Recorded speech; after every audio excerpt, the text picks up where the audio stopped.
who is Gollum? In the shadows of Middle-earth's story, one figure slinks through the dark, twisted, torn, and bound by obsession. He is Gollum. But before he was the creature who whispered to his precious, he was Sméagol, a hobbit-like being whose life was forever broken by the One Ring.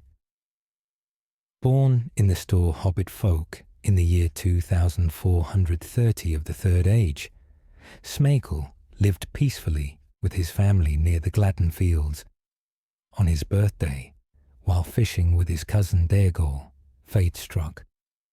Sméagol discovered a golden ring in the river. At once, Sméagol fell to its power, demanding it as a birthday present. When Sméagol refused, Sméagol murdered him in cold blood and took the ring. Cast out by his kin, he crept away into the misty mountains, where the ring slowly twisted his body and mind.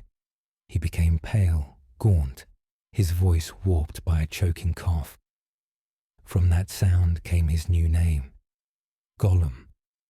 Under the mountains, Gollum lived for nearly 500 years. Sustained unnaturally by the ring, he fed on raw fish, bats, and unlucky wanderers. The ring gave him invisibility, but also torment, whispering in his mind, breeding a split within him. There was Sméagol, the pitiful remnant of his old self, and there was Gollum, cunning and cruel, enslaved to the ring.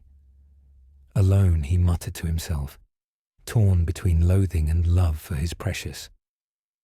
In 2941, a hobbit stumbled into Gollum's dark world. Bilbo Baggins, lost in the caves, faced him in a game of riddles. The stakes, safe passage, or death. But Bilbo had already found Gollum's ring, unknowingly slipping it into his pocket. When Gollum realized the loss, he flew into a rage. Bilbo, invisible with the ring, escaped, and as he fled, Gollum's cry echoed through the caves. "Thief! Baggins! We hate it forever." Without the ring, Gollum's torment grew. He pursued Bilbo for years, wandering into Mordor itself.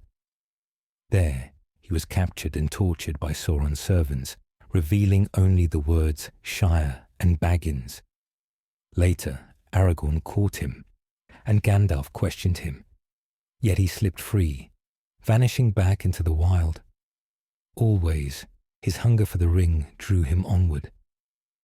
By the War of the Ring, Gollum had found Frodo and Sam, trailing them from Moria through the dead marshes. Frodo took pity on him, binding him with an oath sworn on the precious itself. For a time, the Sméagol side re-emerged, timid, eager to please. Frodo saw in him a reflection of what he himself might become under the ring's weight. But mistrust, especially from Sam, fed Gollum's darker self. At last, he plotted betrayal, leading the hobbits into the lair of Shelob, the monstrous spider. There he vanished, waiting for them to die. Frodo survived Shelob, and with Sam pressed on to Mount Doom. But Gollum followed, desperate, starving for the ring. On the brink of the cracks of Doom, Frodo at last claimed the ring for himself. In that instant, Gollum struck, biting Frodo's finger clean off and seizing his precious at last. In triumph, he danced, only to stumble and fall into the fire below. Ring and bearer destroyed together, ending Sauron's power forever. Gollum's tale is one of tragedy, a hobbit undone by greed, twisted into a creature of shadows. Yet without him, the ring might never have been destroyed. As Gandalf once said, even the smallest of lives can shape the fate of the world. Sméagol was lost to darkness, but in his final act, he unwittingly saved all of Middle-earth.